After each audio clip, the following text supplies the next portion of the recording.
Mateus, o Evangelho de Jesus Cristo, na qual escreveu Mateus, o capítulo de número 22. Mateus, capítulo de número 22. O versículo é o 34.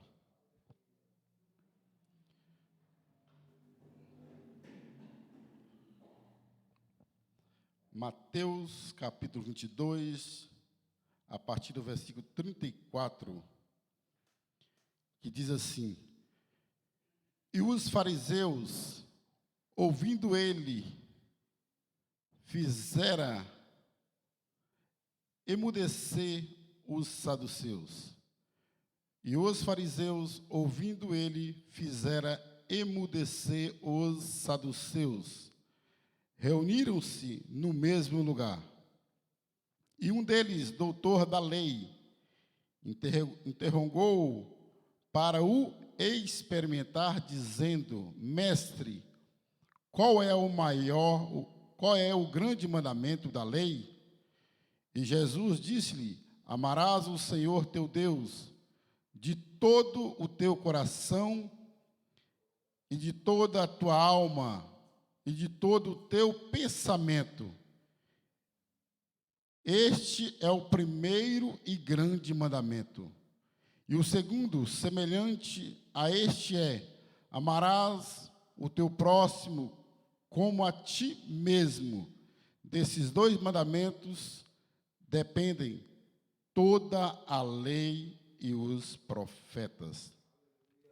Esta é uma palavra muito conhecida de todos nós, uma palavra que Deus colocou em meu coração. E eu quero trazer essa palavra para os nossos corações nesta noite. Nós podemos observar que há dois grupos de pessoas nesta passagem: os fariseus e os saduceus. A Bíblia diz que os fariseus consultaram entre si como surpreender Jesus em alguma palavra. Eles queriam surpreender Jesus em alguma palavra, só que o nosso próprio Jesus não deixa, pastor Sandro Soares, ninguém sem resposta. Jesus tem resposta para o ímpio, para o justo, para aqueles que transgridem, que apartam dessa palavra. E muitas das vezes Jesus é um pouco rígido em corrigir e instruir aqueles que desviam desta palavra. E a Bíblia diz que os fariseus se reuniram e combinaram entre eles. E a Bíblia vai nos dizer que os fariseus enviam os seus discípulos com os herodianos, dizendo: Mestre, então aqui nós já podemos observar que eles chamam Jesus de mestre.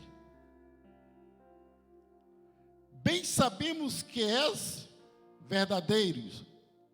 Ele já chama Jesus, pastor Sebastião, de mestre, e já que reconhece que Jesus é verdadeiro. E ensina o caminho de Deus, segundo a verdade. Aí eles falam assim: se te importares com quem quer que seja, por que não olhas a aparência dos homens? Dize-nos, pois, que te parece? Aí eles fazem uma pergunta para Jesus. E olha a pergunta que eles vão fazer: é lícito pagar o tributo a César ou não? E Jesus responde: Jesus, porém, conhecendo a sua malícia, disse: por que me experimentais, hipócritas? Jesus logo bate de frente com eles e chama eles hipócritas. Jesus não tinha medo de dar uma resposta dura para ninguém, porque Jesus já sabia o desejo do coração dele, já sabia a intenção dos fariseus. E a Bíblia diz que chama eles hipócritas. E assim continua e fala assim: mostra-me a moeda do tributo. E eles lhe apresentaram um dinheiro. E ele disse-lhe: de quem é esta efígie e esta inscrição? Disseram-lhe eles: de César. Então ele lhe disse: dai, pois, o que é de César, e Deus o que é de Deus. E a Bíblia diz que ao eles ouvirem essa palavra de Jesus, eles deixaram e se retiraram. E aí então entra os saduceus. No mesmo dia entra os saduceus, falando assim, que eles chegaram perto de Jesus e disse: não haver ressurreição, e o interrogaram. Então aqui nós podemos observar que os saduceus não acreditavam na ressurreição dos mortos. E eles vão interrogar Jesus dizendo: mestre, Moisés disse. Aí eles vão falar assim: olha, Moisés disse. Quem era Moisés? Foi um homem levantado por Deus para escrever o Pentateuco, a lei que se encontra nos 5 primeiros livros da Bíblia Sagrada. Então eles falaram assim: mestre, Moisés disse, se morrer alguém, não tendo filho, casar com seu irmão, com a mulher dele, e suscitará descendência a seu irmão. A Bíblia diz que na lei de Moisés, aquele que era casado e tivesse irmão, se aquele homem morresse, o outro irmão casaria com a tua esposa. Mas a Bíblia vai nos dizer aqui nessa passagem que nesta família tinha 7 irmãos. E a Bíblia vai nos dizer que os 7 irmãos morreram.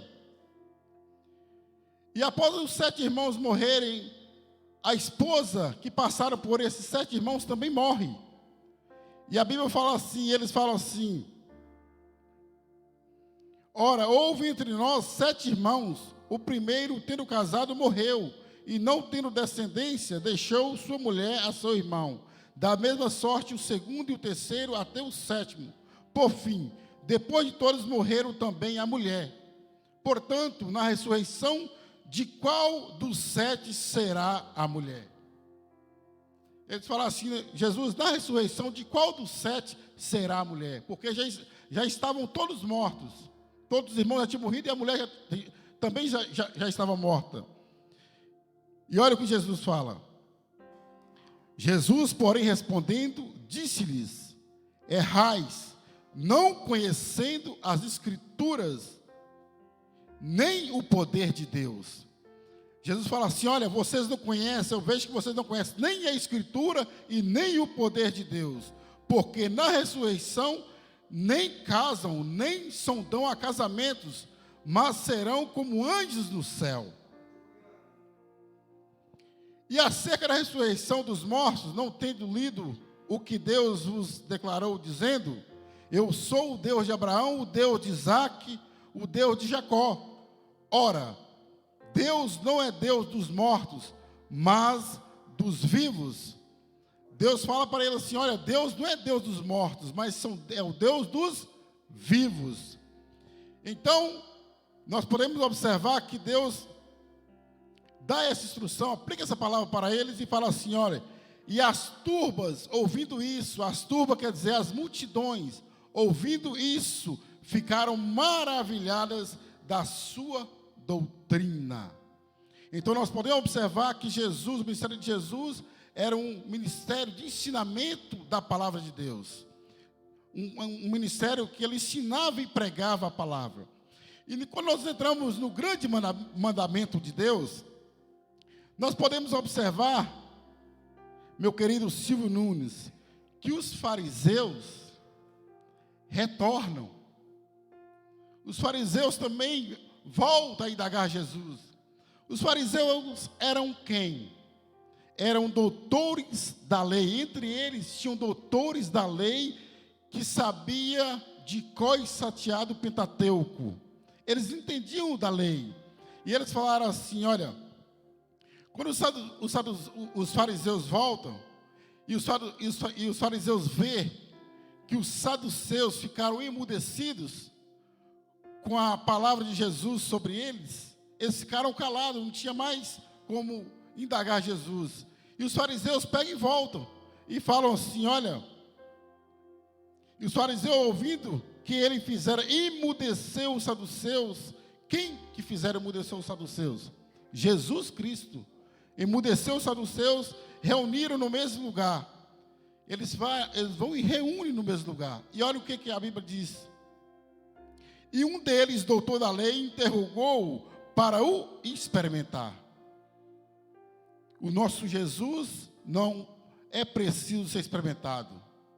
E a Bíblia diz que eles queriam experimentar Jesus, dizendo, mestre, aqui eu entro na palavra, qual é o maior mandamento? E aí Jesus fala assim, olha, o maior mandamento, amarás o Senhor, teu Deus, de todo o teu coração, e de toda a tua alma, e de todo o teu pensamento.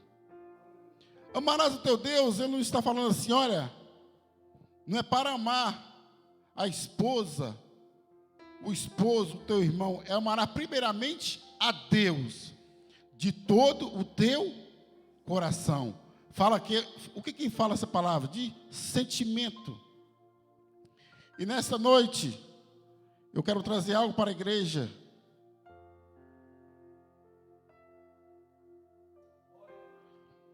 Amarás a Deus de todo o teu coração, de toda a tua alma.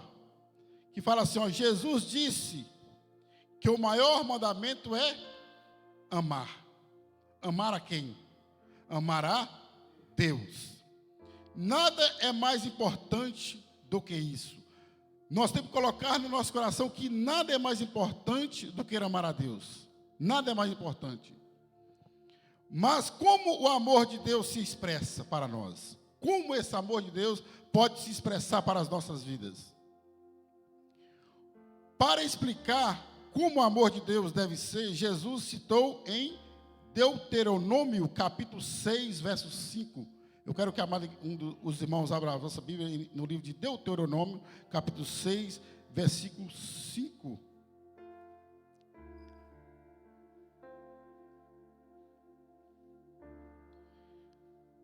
Deuteronômio, capítulo 6, versículo 5.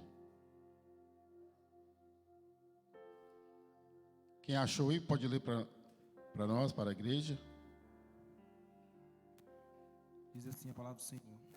Amarás, pois, o Senhor, teu Deus, de todo o teu coração, e de toda a tua alma, e de todo o teu poder. O poder aqui, tem algumas versões que falam de todas as suas forças. Algumas versões podem ver que está escrito assim, de todas as tuas forças. Então, Deuteronômio, capítulo 5, versículo 6, fala assim, ame o Senhor, o seu Deus, de todo o seu coração, de toda a sua alma, de todas as suas forças. Então aqui que nós podemos observar aqui, que para amar a Deus, de maneira completa, você precisa usar o quê? Primeiro, o coração, a alma e a força. De todo o seu coração. Representa, então, as emoções. Amar a Deus de todo o coração representa as emoções e seus desejos. Você deseja a Deus? Como nós colocamos o desejo no coração de amar a Deus? Será que nós verdadeiramente desejamos a Deus? Você quer estar com Ele para desfrutar da sua presença? Quem ama a Deus tem que ter esse desejo no coração, de desfrutar da presença de Deus em nossas vidas. A ideia de passar tempo com Deus traz, sabe o quê? Alegria.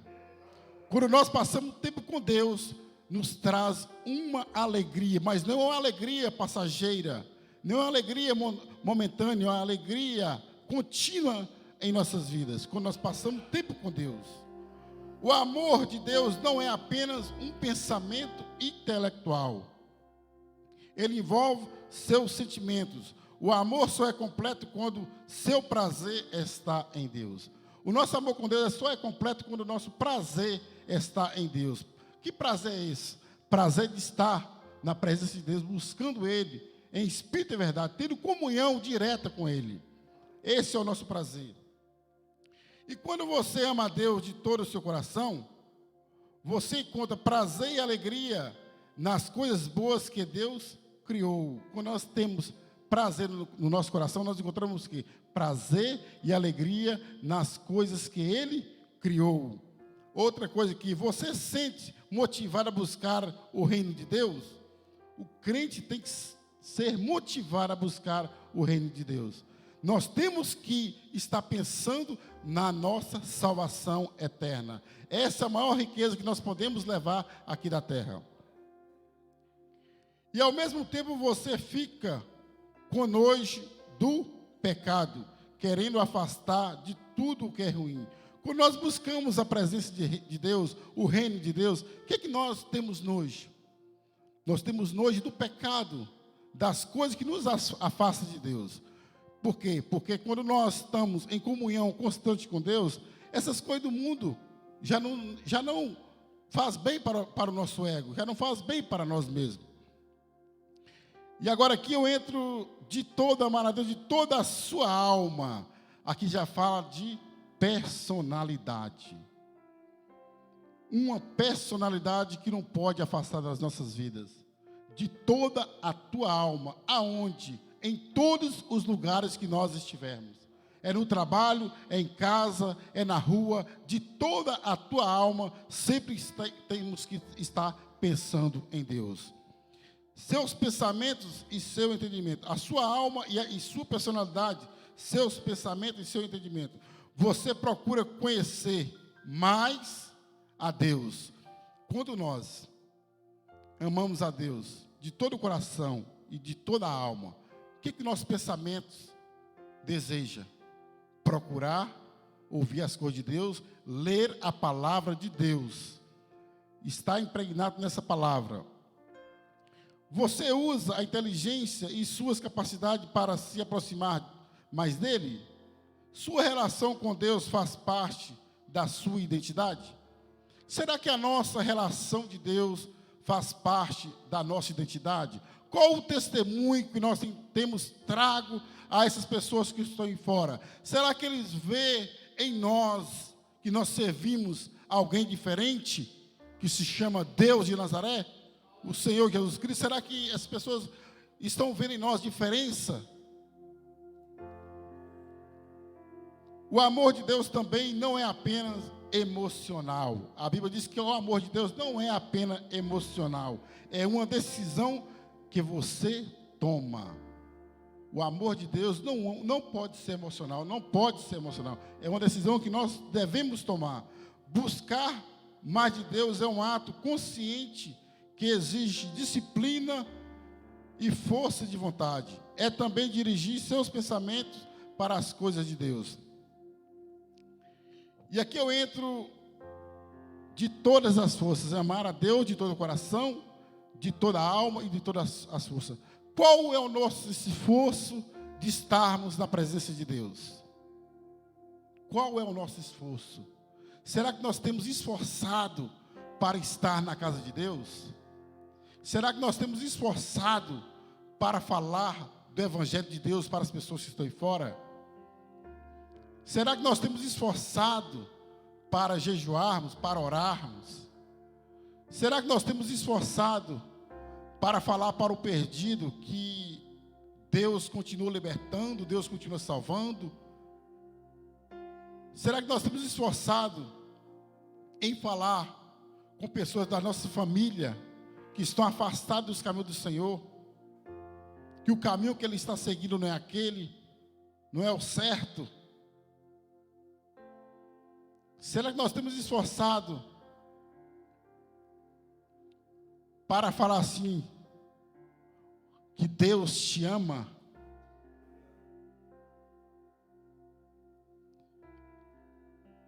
Há pessoas que focam apenas no lado emocional, outras que focam no lado intelectual e ainda outras nas ações. Mas Jesus disse que precisamos amar a Deus de todas essas formas, das 3 formas: amar a Deus de todo o coração, de toda a sua alma e de todas as suas forças. Mas Jesus diz que precisamos amar a Deus de todas as formas. Somente assim teremos um amor poderoso e inabalável, porque é um amor completo. Só assim nós teremos o amor completo de Deus para as nossas vidas. Agora eu quero que vocês abram a sua Bíblia no livro de Romanos.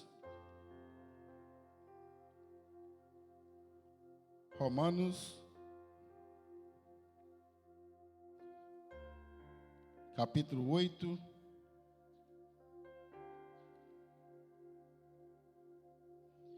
Versículo 35, 36, 37, 38, 39. Eu quero que coloque o presbítero Wanderson para ler para nós, Romanos.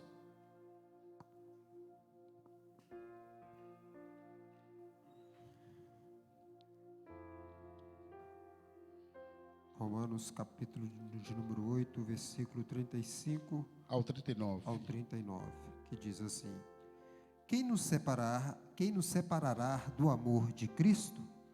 A tribulação, ou a angústia, ou a perseguição, ou a fome, ou a nudez, ou o perigo, ou a espada? Como está escrito: por amor de ti somos entregues à morte todos os dias. Fomos reputados como ovelha para o matadouro, mas todas estas coisas somos mais do que vencedores, por aquele que nos amou. Porque estou certo de que nem a morte, nem a vida, nem os anjos, nem os principados, nem as potestades, nem o presente e nem o porvir, nem a altura, nem a profundidade, nem alguma outra criatura nos separará do amor de Deus que está em Cristo Jesus, nosso Senhor. Aleluia. Então nós podemos ver aqui que nada pode separar do amor de Deus. Nada. A Bíblia diz que nem a tribulação, nem a angústia, nem perseguição, nem fome pode nos separar do amor de Deus. E a Bíblia vai nos dizer também aqui que nem a morte, nem a vida, nem os anjos, nem os principados, olha para você ver o que fala aqui, nem os principados e nem as potestades podem nos separar do amor de Deus, nem o principado e as potestades podem nos separar do amor de Deus. E também fala assim que nem o presente, nem o porvir, nem a altura, nem a profundidade, nem alguma outra criatura nos pode separar do amor de Deus, que está em Cristo Jesus, nosso Senhor. Então nós podemos observar aqui que nenhum crente deve estranhar. Nós não devemos estranhar o fato de experimentar essa adversidade. Nós não podemos estranhar de experimentar perseguições, fome, pobreza ou perigo, aflições, calamidade. Nós não podemos estranhar porque não significa de certo que Deus nos abandonou. O próprio Deus fala, o próprio Jesus fala, que no mundo tereis aflições, mas tende bom ânimo. E ele é bem claro em dizer que nem os principados nem as potestades podem nos separar do amor de Deus. Então aqui nós podemos observar que não é por falta de graça que nós separamos do amor de Deus. Sabe o que pode nos separar do amor de Deus? Só uma coisa que pode nos separar do amor de Deus: a falta de comunhão com Ele. Isso pode nos separar do amor de Deus. Mas quando o crente está em comunhão com Cristo, quem é o diabo, quem é os principais e potestades para nos separar do amor de Deus? Pastor Sebastião, quando o crente está buscando a presença do seu Espírito Santo a cada dia, jejuando, orando, confiando nele, buscando a presença, tirando o tempo para ele, nem os principados, nem potestades podem nos separar do amor de Deus. Por quê?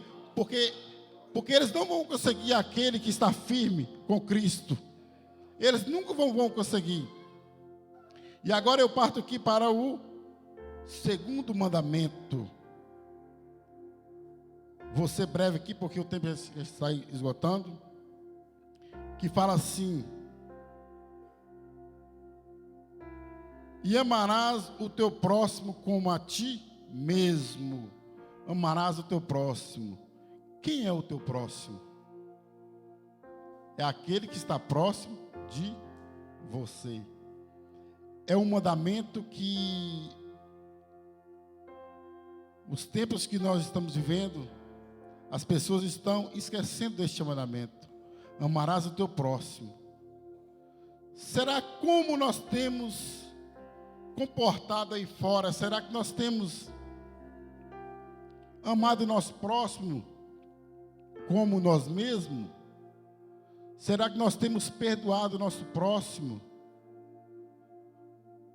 Como está sendo o nosso comportamento aí fora, numa fila, na fila dos hospitais, dentro de autocarro, num caixa para dentro do supermercado? Será que nós estamos amando aquelas pessoas idosas que estão em nossa frente? Qual a prioridade nós estamos dando a essas pessoas? Quando nós entramos no autocarro que tem ali a cadeira para deficiente, e quando chega alguém deficiente, será que as pessoas se levantam para dar lugar aos mais velhos? Como nós temos amado essas pessoas? Como nós temos amado o nosso irmão? Como nós temos amado o nosso pastor? Como nós temos amado as nossas esposas? O esposo? Como nós temos amado os nossos filhos?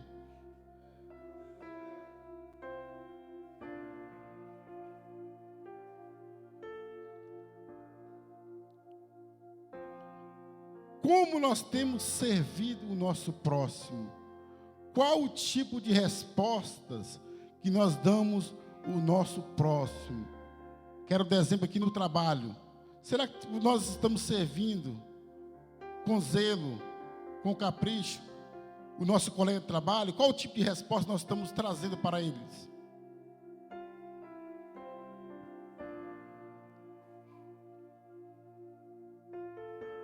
Como nós estamos tratando as nossas crianças, os nossos filhos?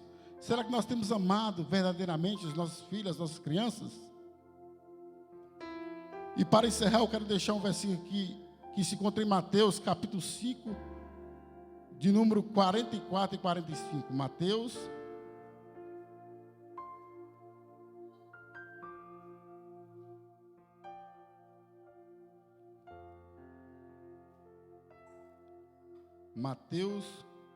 capítulo 5, 44 e 45. Pastor Sebastião, pode ler, Pastor Sebastião? Passa para ele ali, meu querido. Capítulo 5, Mateus, capítulo 5, versículo 44 e 45. Eu, porém, vos digo: amarás o teu próximo e odiarás o teu inimigo. Desculpa, 43 e 44? 44 e 45. 44. Eu, porém, vos digo: amai a vossos inimigos, bendizei os que vos maldizem.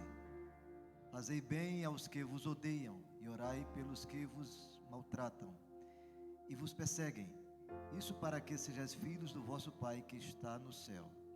Porque faz o que o sol se levante sobre maus e bons, e a chuva desça sobre justos e injustos.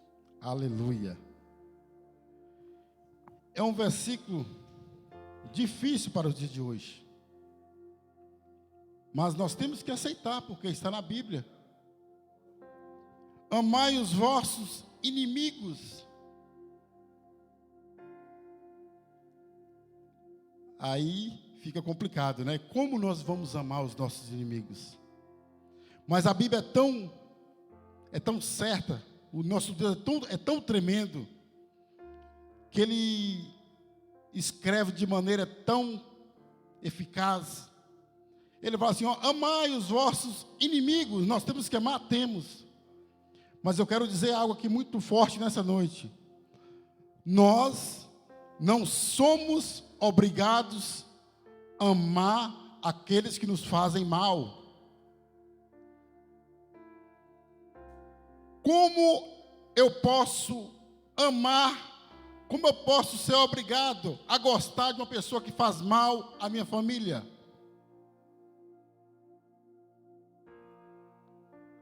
Como eu posso gostar, querer aquela pessoa, que ela vem para perto de mim, se ela faz mal o meu pai, a minha mãe, o meu irmão? Como eu vou ser obrigado a gostar de uma pessoa que fala mal do meu pastor, do presbítero que eu conheço, de um diácono, de um cooperador, de uma irmã que está atrás das câmeras? Como eu vou ser obrigado a gostar de uma pessoa dessa? Se nós formos obrigados a gostar de uma pessoa dessa, sabe o que vai acontecer? Você vai ser o próximo a quem ele vai te fazer mal. Mas a Bíblia é muito certa em falar assim, mas amai os vossos inimigos.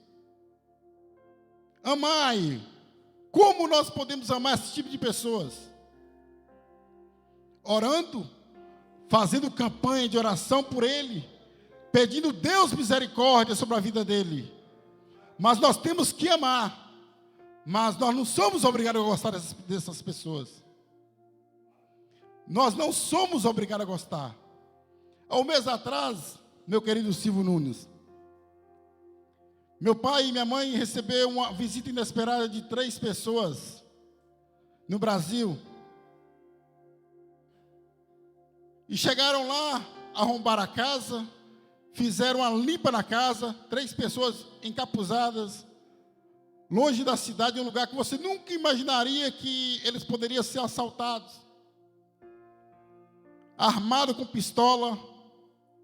Chegou lá, limpou a casa, levou o carro e falou assim, como a minha mãe estava deitada, e falou assim, olha, a senhora pode ficar como está, nós não vamos fazer mal à senhora. E colocou meu pai para dentro da casa de banho. E falou assim, olha, vocês podem ficar descansados, nós não vamos fazer mal a vocês. Sabe por que aqueles homens não fizeram mal a ele? Porque eles estavam debaixo de uma proteção espiritual. Isso foi um livramento que Deus deu a eles ali. Mas eu sou obrigado a gostar daqueles homens?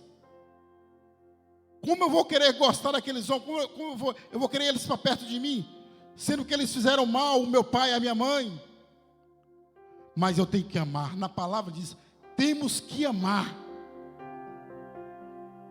E o meu sentimento naquela hora, a carne é fraca, foi de vingança, foi de ódio, foi de rancor. Mas o Espírito Santo, pastor Sebastião, ministrava meu coração e falava assim, filho, você é diferente. Você é diferente. E na mesma hora, pastor Sebastião, o Espírito Santo mudou a minha oração sobre aqueles homens. E eu falava assim, Deus, tenha misericórdia. Eu não sei o nome deles, mas o Senhor conhece o coração daqueles homens. O Senhor conhece o coração daqueles homens. Perdoa, meu Deus, liberta. Restaura, Senhor. Salva aquelas almas. Salva aquelas almas. Porque Deus é amor. O nosso Deus é amor. O amor de Deus é a maior força que existe. O amor de Deus é a maior força que existe. Só o amor de Deus pode transformar corações endurecidos, corações perversos. Só o amor de Deus pode transformar essas vidas. Este amor tem o poder de transformar almas. Qualquer situação, em qualquer situação, o amor de Deus pode mudar os corações endurecidos dessas pessoas. Foi o amor de Deus que originou o plano, sabe de quê? Com o amor de Deus, qual plano que o amor de Deus originou? O plano da salvação. Só o amor de Deus que pode salvar essas pessoas. É o plano da salvação. A Bíblia é muito clara.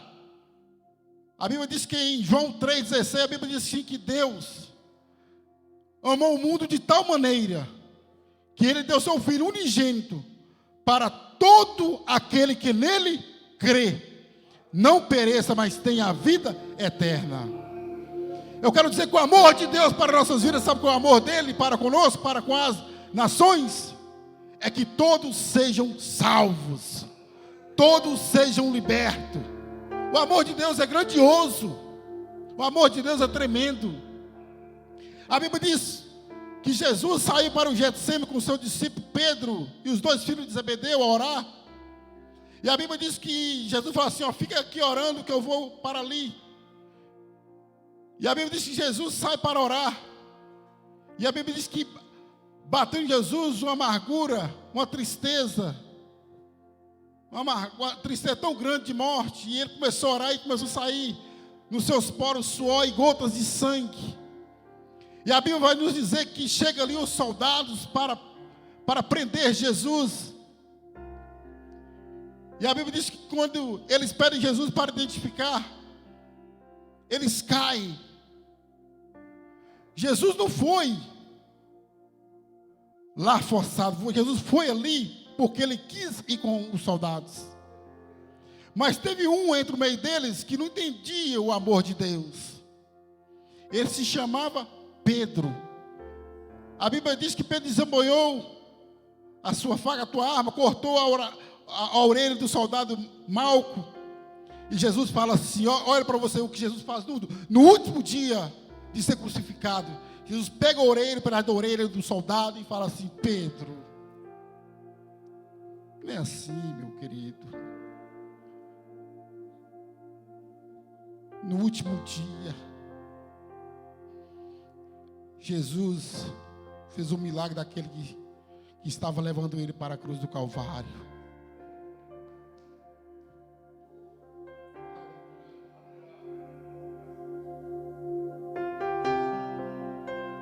E a Bíblia diz que Jesus é levado para ser julgado. E aquele dia era dia de festa. E na festa eles costumavam soltar um dos presos. E a Bíblia diz que a multidão incitavam para que eles condenassem Jesus. E falavam assim, e tinha um preso, a Bíblia diz que tinha um preso muito conhecido chamado Barrabás. Fala assim, solta Barrabás e crucifica ele. E a Bíblia diz que ele sai com Jesus, crava a coroa de espinhos na cabeça de Jesus e sai em direção à via dolorosa. E quando nós estivemos em Israel, o pastor Robson, eu lembro como hoje nos para na via dolorosa, eu sem saber em que lugar era aquele. E o pastor Robson fala assim, sabe onde vocês estão? Na via dolorosa, onde Jesus carregava uma cruz, onde Jesus era chicoteado, onde Jesus derramava sangue por nossas transgressões, por amor às nossas vidas. E a Bíblia diz que Jesus é levado para ser crucificado no Gólgota. E a Bíblia diz que Jesus, por mim e por você, abre os braços para ser furado, calado. Ele e os 2 salteadores, por amor a mim e por você, Jesus sofreu calado.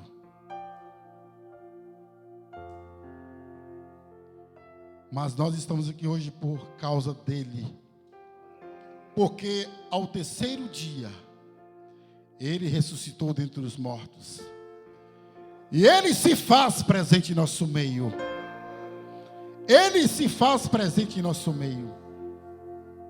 E a Bíblia diz que Deus, olha, sabe por que Deus faz isso? Olha, por amor de vós, Ele vem para o Pai. Por amor de vós, Ele vai preparar lugar. E lugar não para uns, não para alguns, mas lugar para todos que se arrependam enquanto é tempo. Eu quero pedir a mais igreja para se pôr de pé. E aqui eu deixo essa palavra para os vossos corações. Que Deus continue abençoando as vossas vidas de maneira especial. Eu agora está passando o microfone aqui.